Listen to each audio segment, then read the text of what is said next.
সাপ্তাহিক দুদিনের ছুটি সহ অনেকটা আজ থেকেই ঈদের ছুটি শুরু, তাই প্রিয়জনের সঙ্গে ঈদ করতে গতকাল শেষ কর্মদিবস থেকেই রাজধানী ছাড়ছেন অনেকে। এতে যাত্রী চাপ বেড়েছে। বাস, ট্রেন, লঞ্চে বিকেল হতে হতে সেই চাপ ও ভোগান্তি আরও বেড়েছে। তবে ট্রেন আর লঞ্চে মোটামুটি স্বস্তির ঈদ যাত্রা। সিলন ফ্যামিলি ব্লেন্ডের কড়ালিকার আর সতেজ সাদের পারফেক্ট ব্লেন্ডে স্বপ্নেরা মিলুক টানা। আমরা ঈদ যাত্রার খবর আরও জানতে চাই। লঞ্চ টার্মিনাল থেকে যুক্ত হচ্ছেন আমাদের সহকর্মী মনিরুল ইসলাম এবং আমাদের আরও সহকর্মীরা আমাদের সঙ্গে যুক্ত হবেন। মনির, লঞ্চ টার্মিনালে ঘরমুখো মানুষের চাপ কেমন দেখছেন?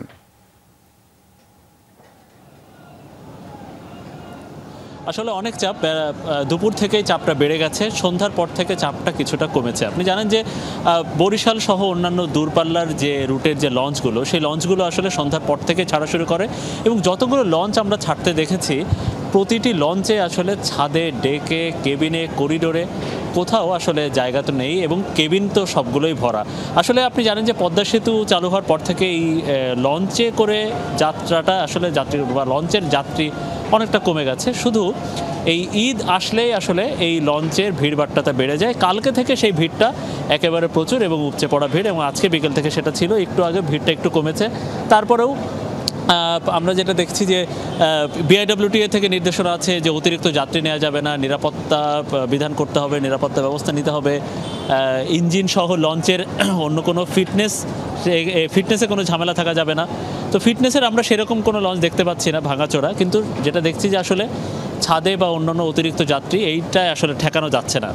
বিআইডব্লিউটি বা নৌ পুলিশ থেকেও বলা হচ্ছে যে আসলে এত মানুষের চাপ যখন থাকে আসলে তাদের কিছু করার থাকে না। আর এই যাত্রাটা সেই ধরনের বড় ধরনের কোনো ভোগান্তি আমরা দেখছি না, বড় ধরনের কোনো সমস্যা আমরা দেখছি না।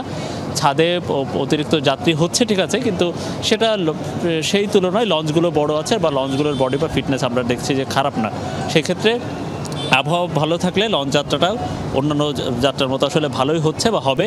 এতে করে যেহেতু কোনো ঝামেলা নেই, সেহেতু আসলে এই কর্তৃপক্ষ বা সরকারি সংস্থা যারা আছে এই সদরঘাট কেন্দ্রিক, তারা আসলে খুশি। আর যাত্রীরা বলছেন যে লঞ্চে অতিরিক্ত যাত্রীরা বোঝাই করতে লঞ্চগুলো অনেকক্ষণ ধরে দাঁড় করিয়ে রাখা হচ্ছে। এতে করে গরমে মানুষের আসলে কষ্ট হচ্ছে। আজকে আসলে তীব্র ভ্যাপসা গরম, সারাদিন সূর্যের দেখা ছিল না, কিন্তু ভ্যাপসা গরম, প্রচণ্ড গরম এই সদরঘাট কেন্দ্রিক নদীর আশপাশে। তবে মানুষরা বলছেন যে এই গরমে হলেও বা যে আবহাওয়া থাকুক না কেন আসলে ঈদে তো বাড়ি যেতেই হবে, যেহেতু কোরবানি ঈদ, পশু কোরবানি করতে হবে গ্রামে গিয়ে। সেহেতু খেটে খাওয়া মানুষ থেকে শুরু করে কেবিনে যাওয়া ধনী মানুষ পর্যন্ত সবাই বলছেন যে আসলে তারা যেতে পারছেন, এতেই খুশি। যতই কষ্ট হোক তারা আসলে যাবেনই যেভাবেই হোক। আর আমরা দেখেছি যে হাতিয়া অন্যান্য বা হচ্ছে অন্যান্য লক্ষ্মীপুর বা হচ্ছে অন্য যে লঞ্চ বা রুটের লঞ্চগুলো আছে সেগুলো ইতিমধ্যে ছেড়ে গেছে সন্ধ্যাবেলার পরে। আর রাত 8টা বা 9টা, সর্বোচ্চ 9টার আগেই মোটামুটি দূরপাল্লার যে লঞ্চগুলো সেগুলো ছেড়ে যাবে এবং অন্যান্য লোকাল যে রুটগুলো চাঁদপুর সহ মুন্সিগঞ্জের যে লোকাল রুট সেগুলো ঘন্টায় ঘন্টায় ছেড়ে যাচ্ছে এই সদরঘাট থেকে। দেবাশিস, ধন্যবাদ মনির যুক্ত হবার জন্য।